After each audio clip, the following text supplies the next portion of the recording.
Good evening বন্ধুরা। আমের season আর আচার না হয় সে কি মানায়।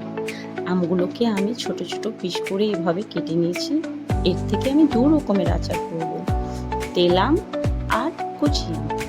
এর মধ্যে আমি নুন হলুদ মাখিয়ে এগুলোকে দুদিনের মতন রোদ্রে দিয়ে দেবো।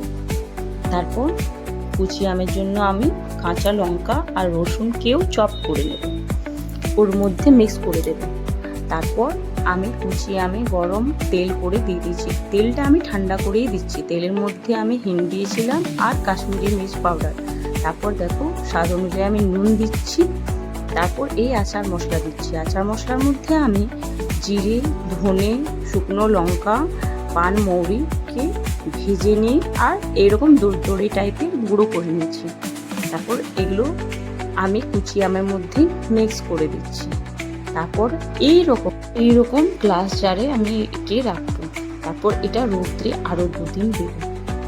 এই সেম প্রসেসে আমি আম তেলটাও করেছি, শুধু আম তেলের মধ্যে আমি রসুন আর কাঁচা লঙ্কা দিইনি।